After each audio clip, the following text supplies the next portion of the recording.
This episode is Alexi Gutierrez. Alexi's been a friend of mine for, boy, we're going on 30 years. And let me tell you, he's one of the most interesting people, but he also is one of the funniest guys. And what makes him really funny is he's not trying to be funny. He's got a huge business. He shoes down in Florida. He's from Cuba. He's got an inventor's brain, one of the nicest men I know. And I truly, truly enjoy sitting down with Alexi, and I think you're going to enjoy it too. We're cleared for takeoff. Man, I am very excited about this. Oh my God. This is God be on my side, not his side. Well, ladies and gentlemen, I want to bring you Alexi Gutierrez. So, how long have we known each other? I was just thinking about that, but I would say about 30 years. I would think about 30 years, About 30 years. You used to come to the Heartland. Yeah. And boy, we had some good times. We traveled a lot together. Yep. And competed a lot. Uh-huh. And you were always an inspiration. But you're also one of my funniest friends. Inspiration. Absolutely. I'm dying to hear this. Oh, come on. I mean, you always have such incredible ideas. So if you guys are not aware, I have a hoof stand that Alexi made. Took me forever to get. And that's a story in itself. Yeah. So tell us about your hoof stand. Well, first of all, you're always inventing, huh? Yeah. Well, we do what we do. We can't get away from what we do. Right? Yeah. But the inventing is the great part, but the follow through is the bad part. The follow through is the bad part. Organization is the bad part. Getting a team together is the bad part. You know, it's not easy. So when you see an invention, support it because it's hard to get it, to the final stage. Right. And then we're so busy doing so many other things, and so that's what happens. You have family, you have Business. you have your church, you have all the things that you have to take care of, and sometimes your inventions or your little pet projects, they get put in the back burner. But you finally made this hoof stand. Yeah, it's And done. And I actually saw one that you had at the trade show. Yeah. Did you pull it out of the closet from 1994? Or? It seems like it, right? No, but yeah, I finally got it, and it's doing well. So this hoof stand, ladies and gentlemen, it is a tripod with legs that move. So you just get a little twist, and centrifugal force shoots the legs out. Mm-hmm. It has chains that you stand on, and it is solid. It is rock solid. Yeah. And it is what I shoe. It is my shoeing box. And I only really take 4 or 5 tools to the horse, so I don't take a lot. We have that in common. Yeah. Yeah, I like simple, I want effective, and I want a result. So. And so he had this hoof stand at Calgary, and we were on a team together, and Mm-hmm. it travels easy. It's light. And I said, oh, let me buy that from you. And he said, well, I can't sell you this one. And so I gave you some, no. I said, okay, we'll just bring one next year, and I'll buy it. Yeah. The next year came, you hadn't brought it, but I paid you. Yeah. And then the third year came, and you still hadn't brought it, but you gave me some money back. It was And then the year after that, you brought me a free stand. a free stand. Yeah. So you see, you win every time. Oh, yeah, I won. But for 4 years, I had to finish horses on my knee. Is that why you got your knees? My knees are That's the replaced reason why. Because I knew this was going to go that way. but we stayed together in Calgary a few times Yep. and drove all over the place. We traveled together. So you need someone to travel with you because it helps, right? Yes. God is always with me. I think the problem with this interview is maybe I know too much. You know too much. So tell us the story about the rental car in Missouri, because that's a great story. Well, I rented a car and I lost the keys.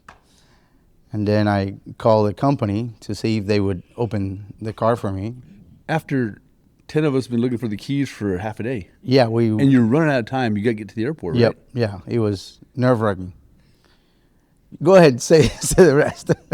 I'm a little embarrassed. Go ahead. So he calls the rental car company and says, I need you guys to get me a key. And they said, that'll be $300. And you said, well, I bought full insurance for $50. I'm going to set your car on fire. Save 250. Yeah, save some money by that. Ultimately, you didn't do that because the keys were in your bag. Were the keys. I had the keys all the time. And by the way, I just found my wallet this morning. Oh, did you? Yeah. Oh, yeah. So yesterday, we tried to do this yesterday, ladies and gentlemen. We're at the International Hoof Care Summit, and it's early in the morning on Thursday, and we were going to do it yesterday afternoon.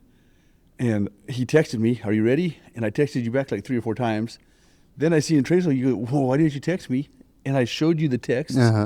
You pull the phone out and you're like, "Whose phone is this?" Had somebody else's phone. I found this phone in my truck, and you didn't know where your phone was. And then you were looking for your wallet. Then I was looking for, well, you know. So this is constant with you, right? Yeah, it's been chasing me ever since. You were a kid? Yeah, I was a kid, yeah. And so what was your child like? You were childhood like? You're from Cuba. I'm Cuban, yeah. I was born in Cuba, and maybe the malnutrition didn't put all the gears in the place. You're brilliant. You definitely have. You're definitely brilliant. It's just you have that eccentric quality of brilliance of creation, but then the other side. So like you have 90% here, you only have 10% there, which is the problem, huh? That is the problem. It needs to be a little bit better balance. Yeah. So if you were 75 here, yeah. you could make half your inventions, but get them to market. At the beginning, it used to make me mad, but then it didn't. I just accepted that's just the way I am. Oh, I know. And you can't go through life, beating yourself constantly. Well, there's nothing to be upset about because you're an incredible person and a lot of fun to be around. Yeah. You always make me smile. We always have a good time. Yeah, we always have a good time. That's true. So you were born in Cuba. Do you remember it? Yeah. How long? Absolutely. How old were you when you came to U.S.? I came in '79. My father was a political prisoner. Okay. In Cuba. So Jimmy Carter did a trade deal with the Cuban government and accepted the political prisoners. But we had to go through a third country. We couldn't come straight to the United States because of there was no negotiation. There was no flights coming this way. Okay. So we went to Spain, and we lived in Spain for almost 2 years. Oh, wow. I was 6 years old. Okay. When I left Cuba on December 23 of 1979. So Christmas of Christmas 79 Eve. Christmas Eve. was headed to Spain. Yeah, so what a shock Oh, man. of being in Cuba where And what was the Cuba? climate is warm and there's very, very little resources. Right. A kid goes to Spain where the climate is very cold and there's a table full of food, and I was looking at this and I'm like, I never seen an apple in my life. Really? Never seen a grape. Never seen ham. All the cookies and breads and stuff. So what stuff. did you eat in Cuba? Rice and beans. Rice and beans. Rice and beans. Ah. And were the people nice to you in Spain? The kids? Very. At the beginning, because of my accent, Right. I was a novelty. Right. And I was kind of dark. They consider me dark. They got to go to Cuba and see what dark is. But yeah, I was brown. And so but you got along good? Yeah, with time. Yeah. I never had any problems, with social. And then you ended up in Florida? Yeah. Then my parents couldn't acclimate to the climate. So we decided to go to Miami, and that's where every Cuban ends up. Right. In Miami. And then that's the rest of history. Your father actually ended up getting to grow old in Florida then. Oh, yeah. He lives right next door to me. Right. I still have him, and I'm blessed for that. Yeah. Well, I've been to your house. Yeah. It's quite the compound. Yeah. And so when did you get into horses? So when I was 16, I've always been around horses. I went to a school in Cuba riding a horse with my cousins. So it's a form of life, like the Mennonites and But in Cuba, it was transportation. It was strictly transportation. I mean, it's a need. Right. It's not a sport or anything like that. Right. So when you were 5 years old, your birthday gift was a horse. Nice. But it's really for you to go to school. It wasn't really, they tell you it's a gift, but it's really, okay, here's your transportation. Go to school. And, I have pictures of me and my cousins going to school on a horse. I mean, 5 kids on one horse going to school. So as soon as I had, how do you say, a little I put a little money together, and the very first thing that I did was buy a horse here in the United States. Okay, at 16. At 16, I bought a horse before I bought a car. Nice. I paid $150 because that's what his weight was. That's what he was worth in pounds. Okay. He was going to go to the Go to killer. and I bought him. I bought it from a guy called Manny Suardias. And then he ended up being a pupil of mine and being a horseshoer. Oh, no kidding. Yeah. And the story of the horse is another program. Well, tell the story. So I bought this horse that, they were going to kill him because he was dangerous. He will flip. He was just one of those guys that flip. I bought the horse for $150. I borrowed $75 from a good friend of mine. Bought the horse, no saddle, no bit. Rode the horse, no saddle, no bit, no problem. Just a halter. No, a rope. Just put a rope around the neck and just put a balls. I don't know what you call that, but just half loop. Yep. Nose and just go off. Nice. And I didn't know how dangerous that horse was, but guy was on my side, and the problem with that horse was his mouth. As long as you don't put anything on his mouth, I didn't know that. I just didn't have a bit. Just by luck. Just by luck. Yeah. So I rode that horse all the time, no problem. Everybody's freaking out. Why is this kid riding this dangerous horse that we paid a lot of money for and he only got for $150? And the trainers couldn't figure out why that was. I couldn't figure out why that was either. Right. But I'm having a good time with this horse, and the horse was a very, very fast horse. I raced that horse. I went to a barn. The guy goes, "Hey, man, that looks like a fast horse." I said, "Yeah, he's fast." He goes, "Do you want to race it against my horse?" And do you have a saddle by this point?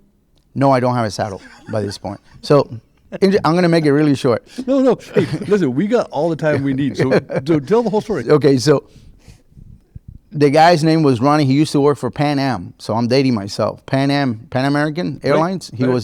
He was a mechanic. And he said to me, "Oh, I have a fast horse for you." And I said, "I don't care what you have, I'll race you. But I don't have any money, so it will be my horse against your horse." Oh, pink slips. Is that what you call it? Well, like if the guys are street racing the cars, they race for pinks. And they're basically saying my car against yours. Yeah. So that's what I did. I said, "I have no money. I just paid for the horse, and I owe $75. So if I lose the horse, I still owe $75 on that horse. And you don't have a horse. And I don't have a horse." So he said, "Oh, yeah, no problem." I was a young kid, 16, and he thought he was going to take advantage of me. But I knew about horses a little bit. You understand? At 16, as much as you could know. And I remember he was having like a little party, a barbecue, and there was like 5 other friends with their girlfriends, and they were a little happy. And I said, "Well, I haven't seen your horse. You've seen my horse, but I'll still race you." He goes to the barn and takes his horse out, draft-looking horse. His lip was hanging like this, and he was white, and he had thick bone. And not real feathers, but sort of like those little feathers of a draft mix. Yeah. And I'm like, "Is that the horse you're going to use?" And he said, "Yep." And I said, "Don't do it. I'll beat you hands down." He didn't trust me. He didn't believe me. And then he goes to the tack room and he brings a saddle with tapaderas. You know what I'm talking about? You know those things? And they have silver everywhere. Yeah, so it's heavy. The tapaderos would be like coverings for the stirrups. They hang down. They're thick leather. Very heavy saddle. Yep. It's meant for like a show, right, or I don't know. When you really, go in really the center of town, what do you call that? Una cabalgata. That's what we call it. Okay. And I said, and then on top of that, he puts a bit this long with a shank this big. One of those. Yeah. I'm like, okay. I literally smoked him, and I did everything I could to hold my horse back because I don't have a bit. Remember? I couldn't hold him back, so I'm like. So, anyways. And where are you racing? I had no saddle. Are you racing on the side of the canal? In Florida, we have a lot of canals. Okay, so it wasn't at a track. It was just no. There was a turnpike. It's a major highway, a canal, and just a strip. And all his friends are coming over to watch him. Huh? Exactly. When I beat him on the way back, he's very embarrassed, and he goes, "Alex, is it okay if I give you my girlfriend's horse, not this one? Just don't tell anybody." And I'm like, "No, a deal is a deal. It was this horse." And he goes, "Just look at the other horse." And And I said, okay, fine, I'll see the old horse. He takes me to the barn. Most beautiful quarter horse, buckskin, Oh yeah. with long black manes. That was a girly horse, you know? And I'm like, and he had a Florida sore. You know, he had like a big protrusion in the back end, you know, like proud flesh. Oh, the buckskin did. Yeah, the buckskin. Oh, And I remember was he lame? He wasn't lame. Those Okay. things are. And I remember his head he was sleepy in the middle of the day. You know how they do. They put their heads on the corner of the stall yeah. and they're very, very calm. And I liked that horse. And I said, I'll do it. I'll keep this horse. I'll fix that. However, if it fixes. I took him outside. He wouldn't limp. And I said to him, I don't know what got to me. And I said, I'll race this horse, the one you just gave me, the one you know, against your white horse for the saddle. And he goes, now I'm going to beat you because I know that horse is not fast enough. Would you believe that horse beat him again? So I got the horse and the saddle and my horse with the tapaderos. with the tapaderos Nice. that I hated, but I made $150 in that saddle. This is back then, $150 in that saddle. I kept his horse, and before I left the barn, he goes, would you sell me your horse? And I said, I will sell you my horse. $1,200. Wow. I asked $1,500, but he goes, no, I'll give you $1,200. I said, deal. I sold him the horse, The dangerous horse. the dangerous horse. And I told him, I said, this horse is dangerous. He goes, yeah, but I need a horse for my girlfriend. I'm like, dude, don't do it. Again, don't do it. He goes, oh, I'll train him and I'll make him nice. And I said, there's no way you're going to do this. And anyways, he gives me the money. I go home with the new horse, the buckskin, the saddle, and $1,200. Wow. 2 months later, he calls me back. Alex, you want your horse back? Did you buy him back?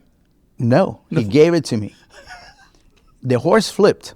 Right. Somehow, I don't know what happened. He flipped, cut his tongue, the guy's tongue, a rib, and the little butt bone. What do you call that? The little tailbone. Tailbone. Yeah. He fractured the tailbone. Ah. He hated the horse. He goes, you could just have it. So what happened was, when he flipped, the horse must have hurt himself, and he lost the buttocks. Oh, the horse hurt itself. Yeah. Not the guy.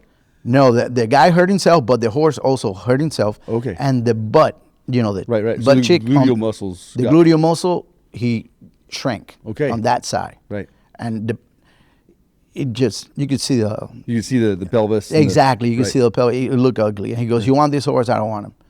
But at that time, I was keeping my horse in 350 acres of land, and I said, "Yeah, I'll take him."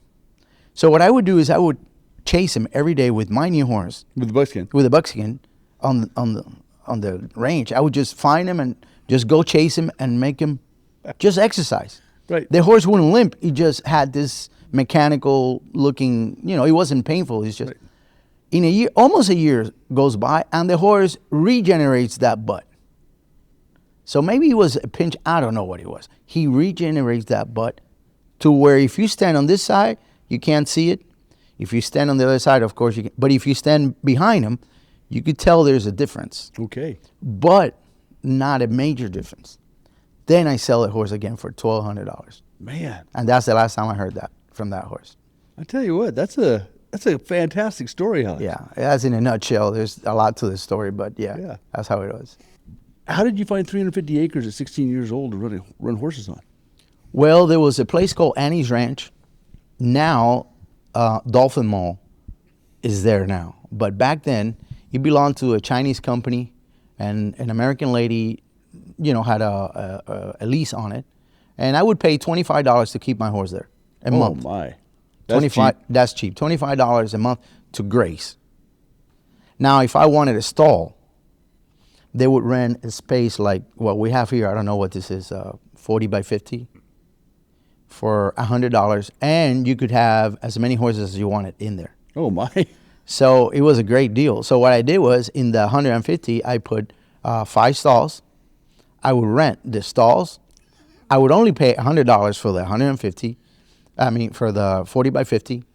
I made 4 stalls, and I would rent $100 a stall. And what I would do is they would provide the feed. I would feed in the morning, and I would let them loose in the afternoon if they wanted me to. So at 16 years old, I was making a little money. Right. Just doing that. And had you started shoeing horses yet? No. No. And how did that start? Okay, so the buckskin was a blessing. I had a horse shoer that was a rodeo guy. He was a team roper. Leo Ledesma, still in Miami today. Leo Ledesma. And I would ask Leo to shoe my horse. But I was always the last guy in his priorities because I only had 1 horse. So he would always get everybody else done, and if it was time, he would do my horse. I'm only 16. He was getting $25 to shoe a horse. And one day, I decided, Leo, I've seen you shoe the horse many, many times. I will pay you $25 to sit, lend me your tools, and see if I do it right. Yeah, I got no time for that. He used to call me Monito. Monito means little monkey. Right. And the reason why he called me little monkey is because I had a little monkey with me all the time. Oh, you had a pet monkey? Yeah, I had a pet monkey. At 16? At 16. Did you take him to school? No. You can't take a monkey to school. Okay. Not at 16, All right, not at 8. So we're coming back to the monkey in a minute. Yeah. Okay, so finish with Leo. So anyways, he goes, I gotta get out of here. I'll give you 45 minutes. That's how long it takes me to show a horse. And I said, in 45 minutes, if I'm not done, take your money. And he goes, well, that's a deal. $25 just to lend you the tools, no problem. So he sat on the tailgate of his truck. Back then, everybody used to shoe horses on the tailgate. Right. Amble on the tailgate, little box, wooden box, you know how it is. Yeah. He sat there.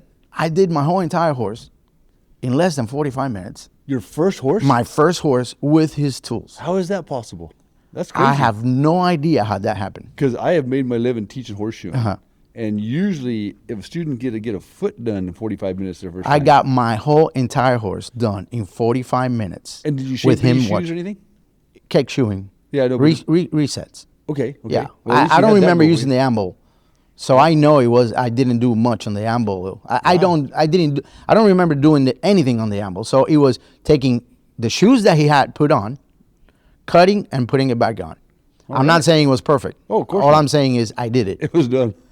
He goes, man, you don't need me anymore. That's what he said. You don't need me anymore. And I believed it. That's the thing. Right. A lot has to do with what you believe. Oh, man. So there are some people that are taught very poorly, but they don't know how much they don't know. And that's how I began. I was shoeing horses so terribly, but I thought I was not. I was the same guy. Now I know I was the same guy. Right. But back then, if you would have asked me, I was You were born to do it. I was Grant Moon. Back then. You see what I'm saying? Yeah. So I believed it. I said, man, I'm a natural horseshoer. So I'm very happy, very proud. He leaves. A couple of days go by, and a friend of mine from next door, he invites me to go, I invite him to go riding. And he goes, I would, but I lost a shoe, and I know that Leo was just here and didn't put a shoe on for me. And he goes, I could tell because your horse is nearly done, freshly done. Yeah, yep. And I'm like, yeah, but Leo didn't do this horse. I did it. And he goes, you did that? Nobody knew I was a horseshoer. You know why? Because 3 days later, I wasn't a horseshoer. Right. You did that? And I said, yeah, I did that. 16-year-old, you feel. And he goes, why don't you tack a shoe on for my mare, and then I'll go riding with you. I said, absolutely. By then, 3 days. In 3 days, I had a hammer, a rasp, and a clincher. And a diamond nipper. All right. Old diamond nipper. I remember that I paid like $20 or $25 for that diamond hammer, which I still own. Anyways, those are minor details. I took my little box that I made at my father's shop. My father was a carpenter. I will tell you about what all the things that I'd done with wood. Okay. So my little box, I was proud, brand new box, couple of nails, and go out there, put the shoe on. And he goes, Alex, why don't you just do it all the way around? And I say, absolutely. I do it all the way around. $25. He pays me $25. And I was shooing for the loudest mouth in the whole state of Florida, I think. I don't know. Right, He was very influential. That's what I meant. Yes. Very influential. He told everybody that I was the new horseshoer. Wow. And so what year is this? Well, I don't. So what year were you born? I was in 71. 71. So this is 87? 87, yeah. 87? 87, 88. 87 is when I started getting So paid he for might have shooting. been 17 when I was 17 because he was 88 because I graduated in 89 and by the time I graduated I had a full business. Okay. Yeah. And making more money than any of your friends. So I remember the day that I made $100. I shot 3 horses and a couple of trims. It wasn't quite $100. What did you get for a trim? 12? It was $15.25 for a showing job. Oh, okay. Which 15 was, I didn't see the relation between 15 and 25, but I took it. It was Right. 15, and that was what we used to get. So in 1987, I got 23 for shoeing. Uh-huh. I got 18 for resets because there was a different price. Mm-hmm. I got 12 for trims. And my rent was $125 a month. And I remember the first time that I did 5 trims in one night, and I got half my rent, got $60. Wasn't that exciting? You'll never forget that. I made so much money compared to my friends. Exactly. So when I almost made $100 a day, I realized I am making more money than my father. I'm rolling. Because back then, I think my father was making, he's a carpenter in a business. I think he was making, I don't know, $250 a week or yeah. something. I don't know, minimum. And I made $100 in a day, and less than $100. It wasn't quite 100. And I remember I say, if I could do this every day, I will make double of what my father is making. And you're only 17. And I'm only 17. So I knew there was a way to success. My father did not believe it. No. When I told my father that I wanted to be a horseshoer, he goes, Alex, he's got that Cuban mentality of a horseshoer in Cuba. Oh, right. Very different, huh? Very different. And he goes, yeah, you need to study something. So I did become a commercial artist. Right. Did you go to college? No, I went to a Trade school? a trade school for Yeah. commercial art. Well, commercial art's right up your alley, huh? Yep. Yeah, that's Yep. perfect for you. So I did exercise in that for a year, but I kept shoeing horses. On the side? Yeah. And I remember one day going to the racetrack. We were going to do signs and all the propaganda for the racetrack, Hialeah racetrack. And I decided, you know what? I'm not doing this anymore. I finished that job. And then I went to the commercial artist place. It was called A1A Signs. And I said to the lady, I'm done. I'm going to work with horses. And she just wouldn't believe me. I would walk in the place with a tie at 19, with a tie, draw all day, and got paid like $9 an hour back then. Man. $8 or $9 an hour. Which is pretty good for back then. It was amazing. In less than a year, I became the art director for that company. Oh, wow. That's how much they promoted me in less than 1 year. Well, there was other factors involved. The lady retired. They didn't have one. They decided to give me the chance, and I did well, so they kept me for a while. Right. So anyways, so I quit that. That very same year, Hialeah racetrack closes. Oh, man. And I'm like, I need to do something. So you were a race plater for that year, for that little bit of time? No, I No. was grooming. I was cleaning stalls. Oh, so you weren't even shoeing yet? I wasn't even shoeing. I just wanted to be around horses. Ah. Okay, so when I would do that, then I would go home and I would find a couple of horses to shoe or trim or whatever. But it wasn't very profitable. And I wanted to give this a shot. But then I decided that that's all I wanted to do, shoe horses. And that's what I did. And so how did you gain your skills? So I thought I was the very best horseshoer I knew. And I was. Yeah, of course. The very best horseshoer I knew. And I believed that I had A gift. a gift, Natural. a natural gift, until I met other horseshoers. Right. And then I realized, oh man, there is another. Once you open that door, Yep.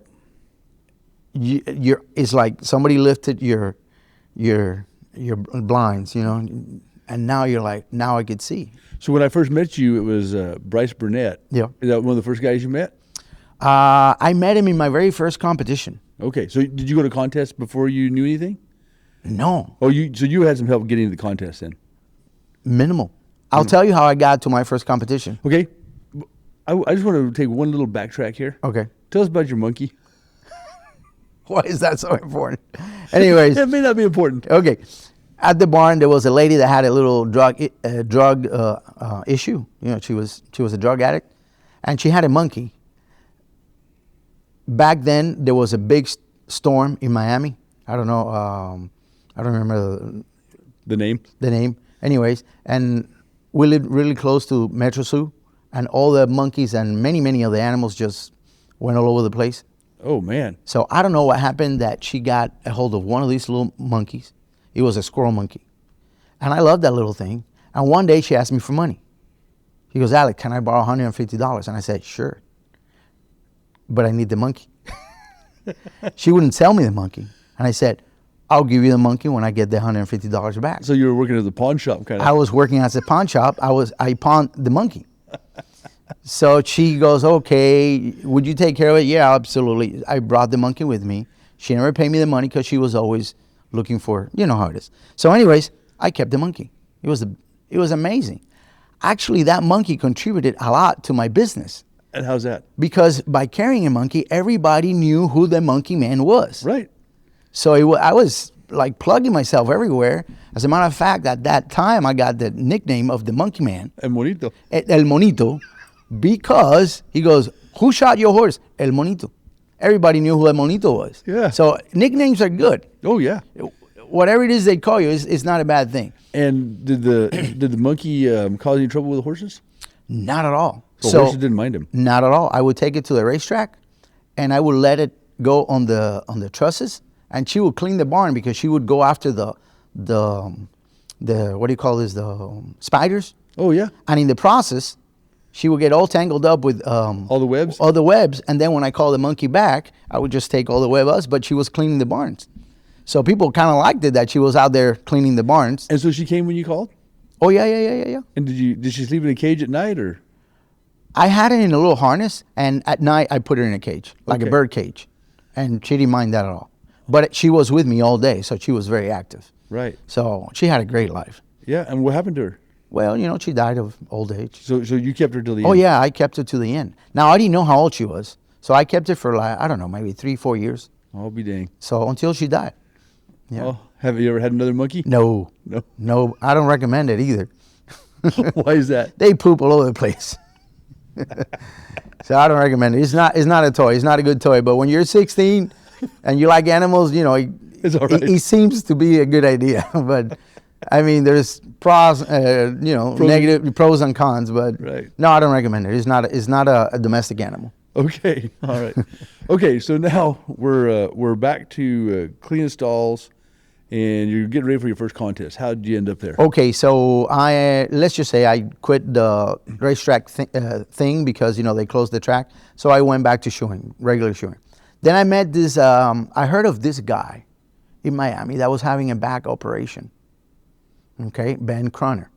He had some surgery in his back, and he needed help because he was going to be put out for a while. And I offered my help. I said, no, I'll do it. I got time. I'll do it. I'll help you out. So I shot several horses. I don't know how many. And we became good friends because I did that for him at no cost. And he thought that was great. Of course. And we became good friends. And so that's that. Then I met another horseshoer, James Morgan. Oh. James Morgan. Yeah. And I wanted to pass the certification. So he helped me with making the clips and making some of the modifications and this and Is that. he still alive? He's still alive. He's still my friend. Oh, yeah. So anyways, he couldn't make it to the contest, but he had a buddy that needed a tool that he had. So he asked me, Alex, would you go to Ocala and take this tool for me? And I said, sure. By then, I knew how to make a clip, and I knew how to make some little things. So he had taught you that. Yeah, exactly. So I would drive from Miami, an hour and a half away, because he lived in Palm Beach. I would practice with him for an hour, maybe an hour and a half, 2 hours, and then drive home. And I would do that every week because I wanted to learn. And there was nobody that would teach me in Miami. I'll be dang. Yeah. So, I mean, So that. James, he competed at a convention a time or two, right? Oh, yeah. Yeah, and he was like Bucky Hatfield's partner in the two-man. Exactly. Yeah. Did he have a big business? He had a good business in Palm Beach. Yeah. And I thought it was a good business. Remember, I didn't have a great business, but I thought he had a great business. Yeah. So anyways, that's how I got to, because I wanted to pass the certification. So I take this tool to Ocala, and when I got to the competition, I saw Ben Croner. And Ben Croner goes, hey, what are you doing? And I said, well, I came to bring this tool. Here it is. I'm out of here. So I drove 4 hours away to take that tool. Oh, man.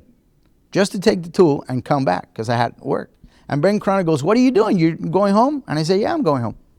I don't know how to compete. He goes, come on, join. I'll pay for your entry. And I'm like, you don't have to do that. He was like $100 or something like that to enter. Right. And he goes, no, I want you to compete. Do what you can. I had a single burner forge and a little 75-pound Short sugar or something? short sugar, yeah, something like that. That's an anvil. Yeah. If you don't know. Yeah. So anyways, and then I have to tell you the story about the amble, which I have a PowerPoint on that story on the amble. Okay. So that's an interesting thing. So anyways, and I say, yeah, by then I'm 18 or something like that. I don't have many responsibilities. I'll join. I'll do it. I remember the judge was Craig Trinka. When he had the little cut hair like this. The racing stripes. But he's incredibly handy. He was young. He was very young back then. And I just couldn't believe how good this guy was. Yeah, his I'm like, my Lord, maybe I could, maybe I could be like him. That's what I thought. I was wrong. There's only one Craig Trinka, by the way. Yeah, he can forge. He can forge. So I got in that competition, and I remember I had to make it for the open, not the open, the very basic division. You had to make a toe clip and heel cocks on a factory-made draft shoe. Okay. Out of all the things, Just right for you, huh? right for me, because I had a little single whisperer baby. Oh. So if anybody's competed, know what a draft shoe, Doesn't even fit. it didn't even fit. But I managed to pull it through. So I won that. I won the division. Nice. Not knowing. And I believed that I can compete. There we go again. I believe I knew what I was doing. Then I came back next year thinking I'm going to win again because I did it before. What did you do for the whole year? Did you practice? Oh, yeah, I practiced. Okay. I practiced with James. So you got to keep getting better. Yeah, I got to keep getting better. And then when I come back next year thinking that I'm going to get in Division 1 again and win again, they said, no, you can't. Right. You got to jump to Division 2. That's the journeyman division. And I'm like, nobody told me this. To be fair, they might have told you and you forgot. You're right. That's possible. That's possible. That's very likely. That's very likely. That's very likely. The point is, I got there unprepared, like always, and I did well in that division too. I did well in that division 2 years, and the second one I won it, and then I was forced to go to the third division, the open division, which then it was a hurdle for me. It was like uphill. Yeah. So in the second division, the second time I go to compete, I meet Grant Moon and I meet Edward Martin. Oh, nice. And that's when my career just went. Yeah. Have you ever had people in your life that are so influential Oh, yeah. that I believe, changed the course? I wrote a book about it. Yeah. Yeah, you know that first book, For the Want of a Nail? Uh-huh. That's about the 12 men that were that. Okay. in my Well, career. that's right. Yeah. Yeah. I was thinking of one or two, and now you tell me that that's 12 people Well, that were influential to you. I wrote mine about 12. Exactly. There was more. Yeah.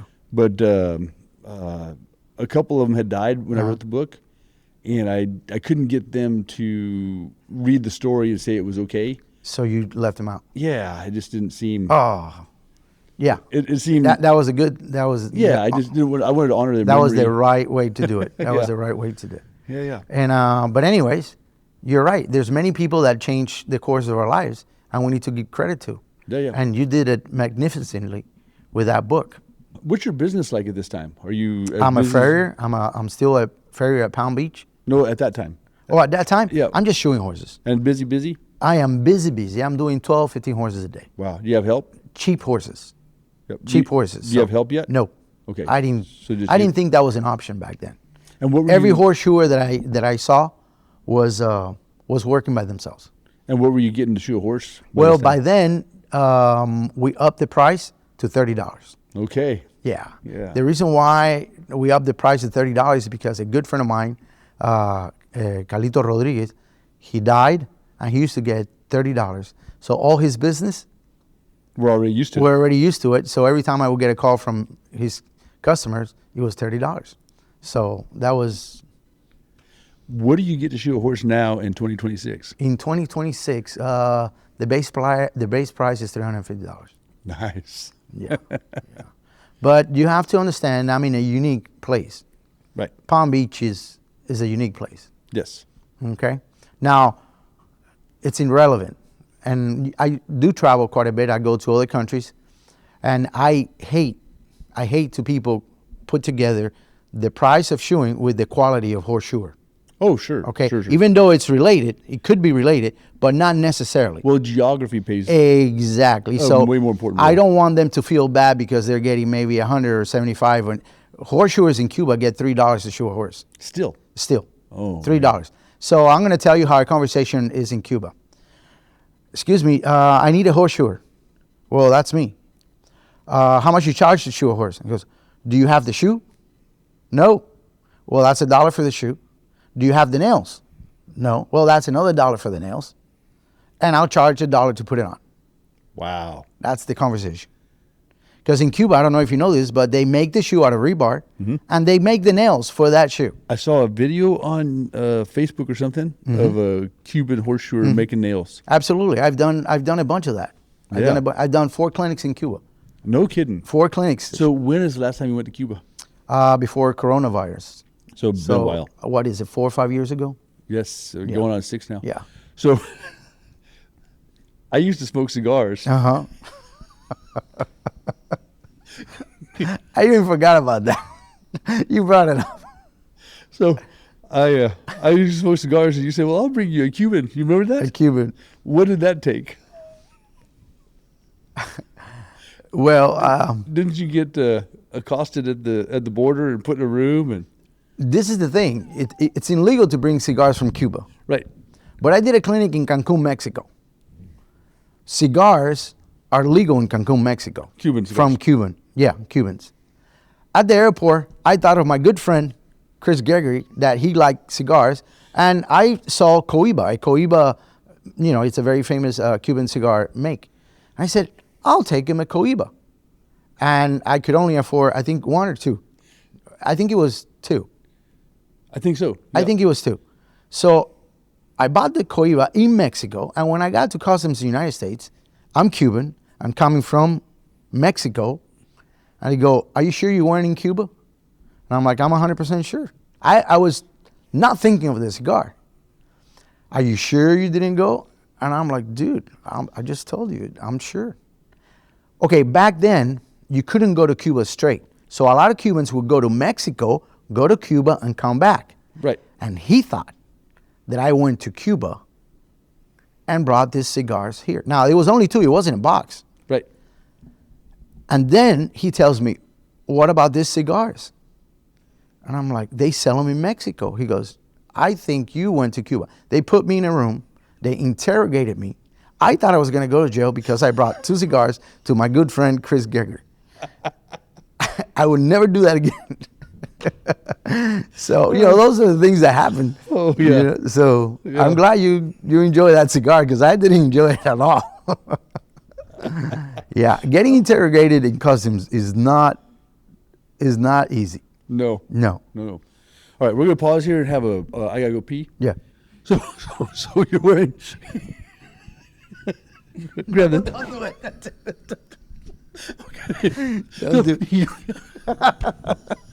These are gym clothes. You're wearing pantyhose. Basically, yeah. So you. I knew it was gonna be cold, and I don't have long johns. So you borrowed your wife's underwear. Yeah, and I'm really, really, really tight now. So if I seem uncomfortable, it's because I'm uncomfortable. So you had to go pee. I had to rearrange myself. I had to get a break. No. You know. I should have said that, right? This is gonna go downhill from now on. You're my first guest who ever admitted to wearing his wife's underwear. Yeah, and I'm not happy about it. Okay, well, so you brought up wives. Tell me about your personal life. Well, We're crying. We're No more laughing so crying. hard. so I've been married 3 times. Oh, really? Yeah. I only knew 2, but it's 3. So 3 times. I have 3 kids. Are any of them farriers? No. Well, the last one, he's a firefighter, Okay. and he works with me. He could shoot a horse. And how old is he? He's 22. And that's the youngest. Yesterday he was 22. Oh, nice. Yeah. So he's the youngest. His name is Alexander, and I'm really, really proud of him. Very and nice. He's done very, very well, and he's a full-blown paramedic and firefighter. He's worked really hard, and this is his first year working as a firefighter. And so he got on with like Miami or something? Coral Springs. And that's hard to do. That's very hard to do. Yeah. Out of 60-something applicants, I think they only took like 10 or 12, and he was like second out of the 10 or 12 Nice. in that order. And I know that because they want the kids to know what order. Oh, really? They give him some rank, huh? Yeah. They're very. What do your other 2 kids do? Then I have my Alexito. I call him Alexito. He's older than Alexander. He's a year older, and he is he finished the Marines, Okay. and he signed up with the Army right now, and he's in Alaska. So he's been military as Yeah, well. he's military, I didn't and he know could shoot. He could probably shoot a horse too. that. All right. Yeah. And how about the oldest? The oldest is my daughter, Genexis, and she's a commercial, not a commercial artist. She's what do you call this? That does Makeup? Makeup artist, Okay. and she's also a real estate agent, and she's my oldest, and I have 2 grandsons out of her. Oh, man. Yep, Man, beautiful Lexi. girl, beautiful girl. Oh, that's Yeah. awesome. Yeah, I think she should be a model, but she doesn't think so. But I think she should be a model. She's that beautiful. And what about your current wife? Is she a horsewoman? No, not at all. No? Not at all. But she's an amazing lady. Amazing lady. She's How long a you been Cuban married? lady. I've been married for like 16 years. To this woman? Yeah, to this woman. I'll be Yeah. dang. So, and she's my everything. Your soulmate, huh? Yeah. I wish she would have been her first, but then not, because I have 2 beautiful kids. Sure. Yeah, and I have great experiences with my other ex-wives. I'm not. So you're friends? Yeah, absolutely. Yeah. Well, that's cool. So And your father's still alive? he is still alive. Is He's he still, retired. Is he healthy? He is healthy. He's old, 82. And is he still doing anything with wood? No. And what did you used to build? He used to be cabinet Okay. maker. And you said you did a lot of stuff with wood. So Well, one of the things that I did with wood back then is I made that wooden shoe. The wooden shoe that now everybody calls a clog. right. Yeah, I did it like 25 years ago. And were you putting it on with wood screws? Yes, the same exact method. I'll be dang. I Yeah. didn't know that. Yeah, in Fort Lauderdale, there was a lady with a Clydesdale that had rotated quite a bit, and we were treating that mare, and we were at the end of the things to do with her, and I needed to elevate her about 1.5 inches, and being son of a carpenter, I said, why don't I just make a shoe? You know, I think I'll tell you the box a lot of times. Why don't I make a shoe out of wood? It's light. I could get the height. And she had all the flares in the world. So what I did was we sedated her so I could lift the foot, put the wood right underneath. When she put it, then I screw from the top to the bottom very safely. Just like they do now. Just like they do now. Almost identical. And the vet that I was working with, not him, but he told his friend, and the friend, I guess... Was Stewart? No, it wasn't Stewart. Okay, but that's where it ended up, kind of. I don't know. They have a debate whether who did it first, and I don't think none of them did it first. But whatever. Wow. I don't want to get into... But Man. anyways, so I guess he wrote a paper. That's what I hear, that he wrote a paper, and he... the name of the vet that I worked with was Zach Franklin. Okay. And the guy who did something with what I did was Templeton. I don't know how to say it correctly, but Templeton. He was the one, I think, that let the cat out of the box. All right. Well, you know, you said you think outside of the box a lot. And that is so true. Like, we would make shoes, and you would have a completely different approach. And it worked sometimes didn't. But, you know, you might make the inside branch first on a shoe that you really should make the outside branch, and then your shoe would be nice. And but you had, I remember these ideas like safety glasses that pop out of your hat. Remember that? Yeah. And then suspenders for your apron to take stress off your back. It went on, and so the hoof stand has been my favorite. And I tried to just go partners with you and start making it, and you wouldn't do it. So you want to have that conversation here now? Sure, because you know, it got to the point where I was calling you. You say, "We'll talk about it." Yeah. And then I called you, and we hadn't talked in 4 or 5 months. Yeah. And you say, "Oh, when Chris Gregory calls, Yeah. I don't want to answer because I know our conversation, but I do want to answer because he's my friend." Yeah. But you went through the whole patent process, and I was saying, let's don't do that. Let's just start making them and selling them. And are you making them and selling them now? I am making them. Okay. And I am starting to advertise them. Okay. Yeah. Well, you can start advertising here. So Yeah.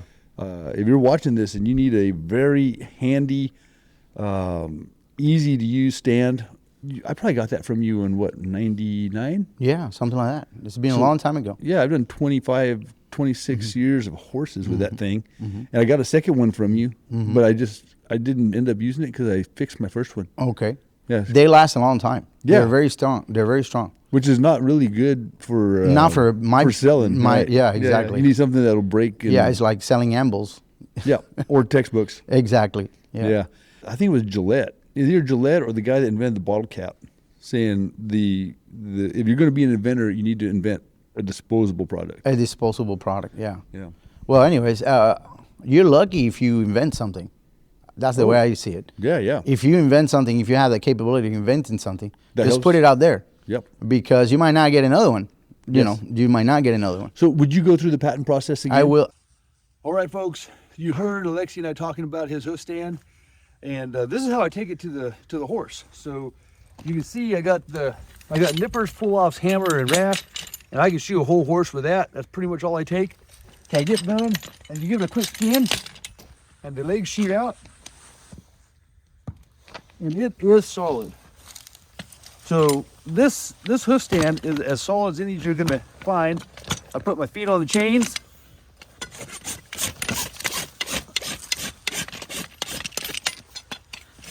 And I've been using this one since the 90s. And here we are in 2026. So anyway, Alexi is making these hoof stands, and you won't regret finding one. So check it out. I will. I don't. No. No, it was too No. much money, No. It's not much cost time. effective. It's not cost effective. Yeah. And then somebody could just tweak it and. Yeah. Yeah, If you would have it's let not- me, we could probably be doing this conversation from our yacht. Yeah. We could have. We can still do it. We can still do it. We can Maybe- still do it. We're gonna have a chat about that. Okay. Yeah. Well, we should. We should. And you're also making nails now? Yeah, yeah. And I got some last year, and they were really, really nice. Yeah. Yeah, they're smooth, they're clean, They're strong. Yeah. They have a couple of features that other nails don't have. So. Right. Their base is extremely strong. So right at the base of the head, you don't have any shear. Uh-huh. Yeah. Yeah, and so that's another thing that you always looked at things and looked at details that would make them that much better. And that's what you did to the nail. That's what I did. Yeah. Yeah. I incorporated a little locking mechanism on the nail that is especially good for resets. Yes. And I figure, well, horseshoers reset as much as they can, but they end up always increasing the size of the nail because the head is too loose. So why don't I put a little special feature in there to help that gap? Yep. And so if you're interested, I have a wonderful nail. It's called the IFA nail.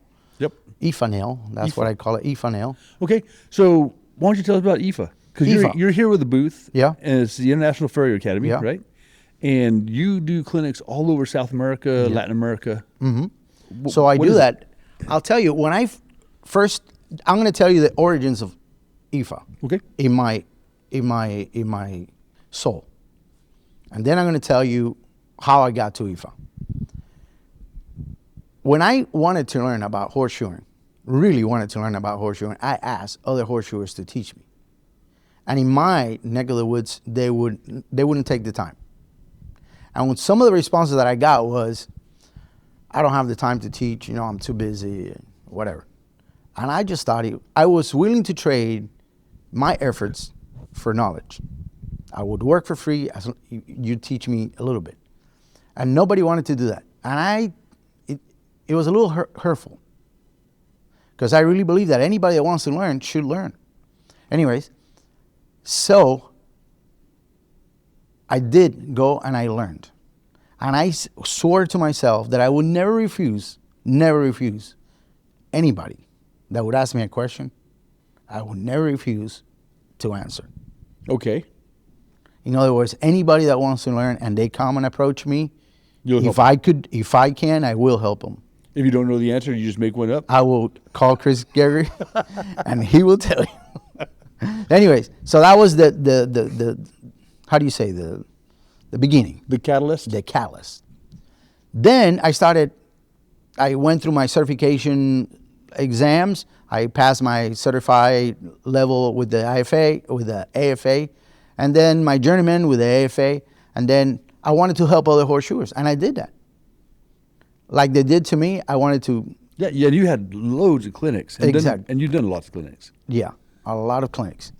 And then I wanted to help the Spanish guys because I felt that because I was Spanish, they weren't getting the help they needed. And they always looked to the AFA examination system as their go-to. What I found is I invited them over to get through the system, and when they got here, it was too much for them. Way too much. But they had already invested in time, money, a lot of money, visas, and all that. So I decided, well, if I help them in their countries, and then I would develop some sort of a little system where they have a very good idea what they're going to find when they come here, they're not going to make that investment for nothing. Right. Because what was happening back then was they make the investment and was so disappointed, they would never try again. And then they would tell the guys, hey, listen, don't even try it. It's too hard. Well, it wasn't that it was too hard. It was that they were unprepared. Right. So I said, if I take a little bit of the knowledge over there, prepare them, so they would have success, they will come back and tell everybody else it's doable. Okay. And that's how the IFA was born. Okay. So I was working for the AFA, even though they didn't know about it. But that was the inspiration. All right. So I did that. I've been doing that for 15 years now. Oh, no kidding. 15 years in seven to 10 countries, not all of them every year, but I've gone from Cuba to Argentina. Right. Okay? And Colombia, everywhere in the middle. Mexico. Colombia, Guatemala, Mexico, Costa Rica, Uruguay. Yeah. Yeah. Well, and we got our the textbook in Spanish, so you've been And now selling a lot of we those. are promoting the textbook for the Spanish-speaking guys, And it doesn't matter for the Spanish-speaking guys if it's in English and Spanish, because they always look at the graphics. The pictures are what matters, huh? That's what I do anyway. So the nice thing about a picture, it can be in Japanese or Exactly. Hebrew or that's the good thing Mandarin about pictures. Chinese. Yeah. Huh?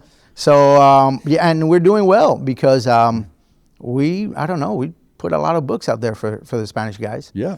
Yeah. Yeah. So I do encourage them to buy the book. The book is good, is very good. How often do you travel? Oh, now my busy season starts in April when my shoeing season slows down. Right. Because I have from November to April is my shoeing season at home, heaviest Right. load of work.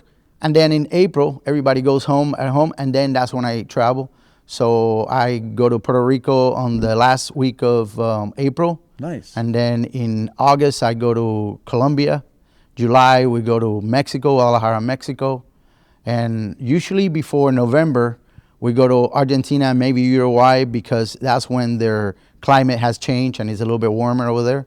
So that's basically how we do it. I got to go to Brazil and Argentina in April. I'll be In gone April? for 2 weeks. Exactly. And, it can be pretty cold in Argentina in April. In April. Yeah. So that's the reason why we go in November.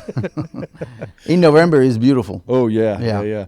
The last time I was in Argentina, and I went to Argentina in, I think it was May. So cold. Yeah. And I live in Missouri where it's cold. I even had to wear my wife's underwear to stay warm, you know. But they still talked me into it going in April. Anyway, we'll survive. You will survive. You're a big boy and you're used to the climate. Where do you see horseshoeing for Latin America? Do you think in another 5 years, where do you think they'll be? Well, Latin America, I mean, let me put it to you this way. When I first started going to Colombia and Mexico, the guys were driving, they were coming in a bus with a bag on their shoulders to my clinics.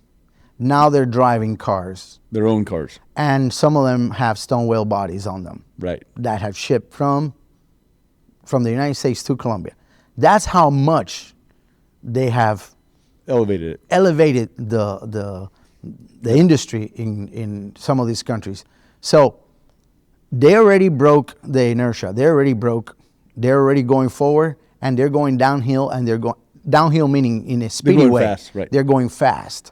Okay, the snowball effect is happening in Latin America, and I am very proud of the work that we've done to make that happen. Yeah. Now, because of the IFA, a lot of these students that went to the IFA in Latin America are already professors, right? Or they're sharing. So it's a little bit like the Christian model.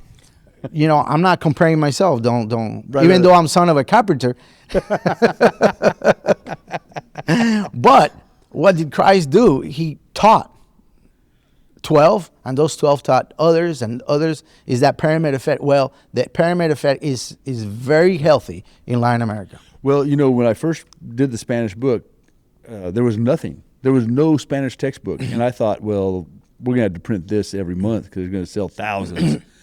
And I hadn't realized that the Latin American culture was such that the horseshoer at that time was almost looked at like a stall cleaner. There you go. That shot horses on the side. So the idea of paying $140 for a book, well, it was maybe 10 years ago, was just, it was way too much. Mm-hmm. You know, you wouldn't pay, if you'd have to shoot 10 horses to pay for that book. Mm-hmm. But now that they really have elevated so much, the book is just one of their tools, and it has it's not, or it's like a pair of nippers. Instead of, first clinic I did in Brazil, some of the nippers those guys were using were unbelievable. I mean, how they shot a horse at all was amazing.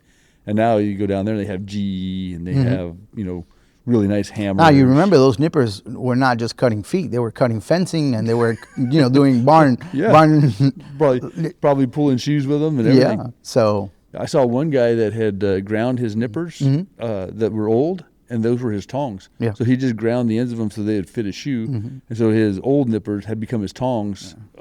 Yeah, in Latin America, sometimes you have to improvise. And especially Cuba, huh? Yeah, well, especially Cuba. Yes. I mean, Cuba it's a thing on its own. Right. It's Latin America, and then there is Cuba. So remember, Cuba has 57 years of back in time. Right. In 1959, everything stopped, and he stayed there and even went further back. So they have not progressed at all. So anyways, what the IFA did in Latin America, in my view, is I took their blinds off. Like they did to me, you know, I encourage them and I empower them and I tell them that they could do it. Yep. So they will believe it. And if they believe they could do it, they will do it. Right. So it's important to tell your children you could do it. Oh, yes. Encourage them and empower them. Yep. And well, you know this better than I do. Sometimes it's not very glamorous to teach. Oh, yeah. It's very, very, it's something that I hate doing. Really? I hate doing with a passion. Explain. Okay. One day I sat down and I said, I get so much grief because I get lost in the airport. Because all of these things, okay? I get there. Nothing is in order. The forges don't work. The anvils are on the floor. You know, all this grief. I am put to work with tongs that don't fit. All these kind of things. I used to do 5-day clinics. I brought it down to 3-day clinics. 3-day clinics hammering. Because the only one that knew how to hammer was you. And they always want to see you do the toughest shoe they could possibly think of. Right. They have no need for it, but they want to see a roaster. They want to see. They always want to see a roaster, and they always want to see a hard bar. Right? Right. And you're like, guys, we got to concentrate. We got to do the plain stamp shoe. Yeah. But would you do me a hard bar? I say, we'll do it for show, and I'm not the best at doing those, so I struggle with that too. So I'm trying. So anyways, all of this frustrations. Right. And one day I sat down and I said, it's not profitable at all. Most of the time I'm putting money out of my pocket. Yep. If I stay home shoeing horses, I make a whole lot more money than doing this for these guys. So don't think that a clinician is making money. We're not making money. We do it for one or two reasons, whether we like to do it or my reason. I really believe it's the most Christian way to live. Okay. Teaching is the best thing you could do for your brother. But you hate it with a passion. I hate it with a passion, but I'm obedient. So I love teaching. I guess maybe not the act of teaching as much as seeing the results. Yeah. Well, that's the only thing we get back. Yeah, but it's the act of teaching. You just said it. You don't like it so much. Well, is the results. So I'll give you an example. No, I should take this back. I actually really love teaching whenever I have a respondent student. Mm-hmm. Oh yeah. But and you can see them say, oh, and then they get it. But the thing is that you got to get the responsive one and the non-responsive one. But the ones that are non-respondent, yeah, and or totally disregard what you tell them, they're tough. Yeah. They're tough, and nowadays teaching like the way I do it, you have a set up place with everything you need to teach. Not me. Right. You're traveling. And I'm traveling. I went to Cuba. I had to make pair of tongs with 2 pieces of wood and a wire to get the metal, the rebar that I put in the fire to make the tongs to make the shoe. That was the whole clinic. After I got that done. So you go through aggravations. I did a clinic in the Bahamas, and we spent the first 3 or 4 hours trying to find an anvil. There you go. Yep. So nobody compensates you for those aggravations that we go through, right? Sure.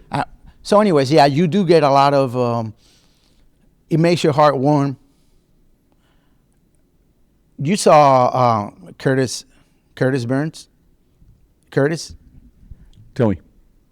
When he talked now at the convention. Oh, Simon Curtis. Simon Curtis. I'm sorry. Okay. No. The Polyflex guy, Curtis Burns.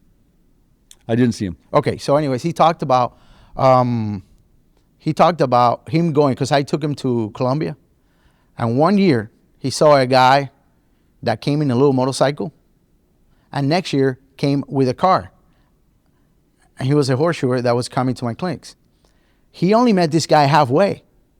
The whole story was his mother sold a cow to pay for the clinic. Wow.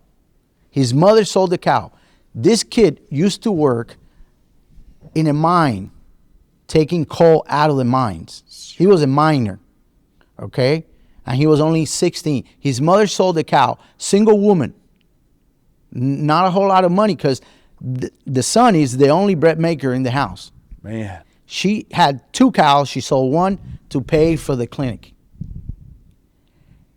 I empowered him. He came back next year. Then he came with a motorcycle. Like 2 years later, he came with a motorcycle. But he didn't see, Burns didn't see him when he came with a little bag. And he slept in the stall because he didn't have any money to sleep in a hotel or anything like that. He asked to sleep in the stall. So when you see these things, and now he's a profitable horseshoer in Colombia, and everybody knows him. Okay? And his mom's living better because of it. His life has changed. He married. He's got a beautiful kid. Yep. You know, everything has changed for this guy. Well, so when you see these things, you know, his name is Juan Pablo Serna. Juan Pablo Serna. Juan Pablo Serna, and he lives in a little town in Colombia, close to Titiribí.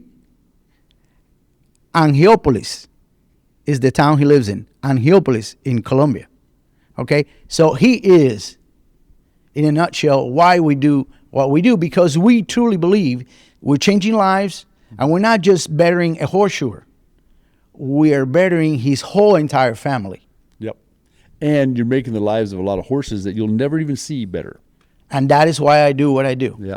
Well, I've been teaching for my career, right? Mm-hmm. So I have been running a horseshoe school since '92. Mm-hmm. And so I have got to see a lot of people come through that would have been, you know, maybe lower middle class, maybe minimum wage, and now they're 6 figures. And it's really, that is worth any kind of agony for teaching. There you go. Yeah. And yeah, you take the good and the bad. Yeah. You understand? You do have and some we that- understand that they're not all, you know, successful stories. We know of a lot of guys that are not successful, but we do what we do to get those guys to be successful. Yeah. That's when motivates me. Yep. And so are you still the driving force behind the IFA? Yes. Okay. That's what I do. You know, the FITS exam, I started the FITS exam, and it's the national exam for like Australia and Argentina and Brazil and South Africa and several places like that. But there was, at a certain point, I just couldn't keep doing it. You know, you lose so much money and so much time. And your time is very valuable. Right. And with time, it gets more difficult. And so I did the first FITS exam in 2009, I believe. Mm-hmm. And then I kind of turned it over to Robbie Miller and Emilio Giannotti. Mm-hmm. And also in Australia, Kim Broad and Bob Sim and them guys have kind of taken it and run.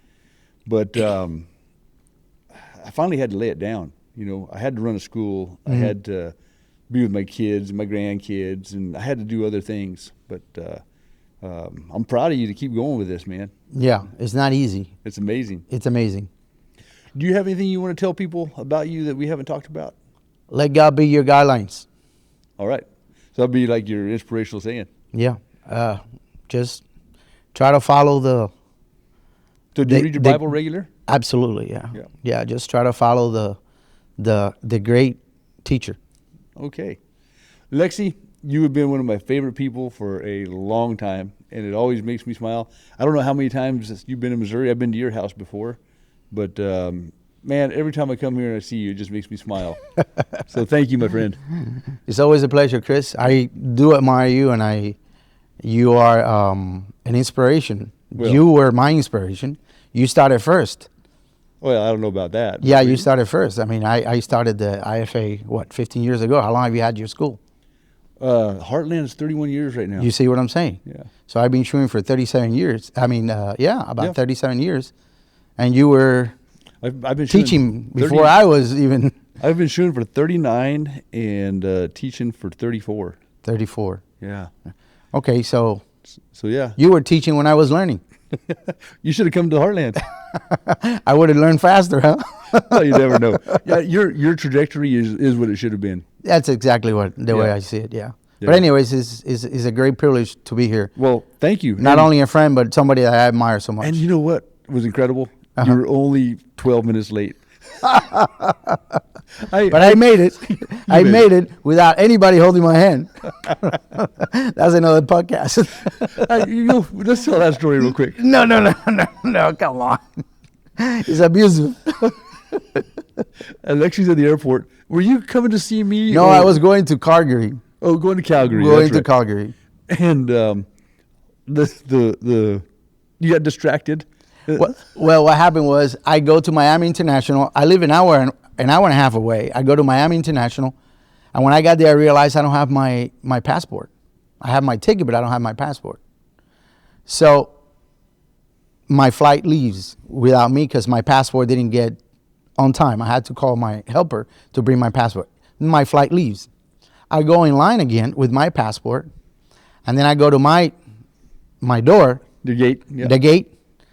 And I am looking at the door with my eyes open, but I have this ability to just get in my brain, get in my mind, and space out.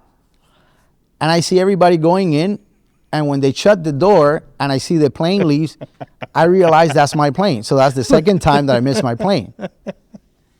So when I go to the gate to ask for the next plane out, immediately I'm red flagged.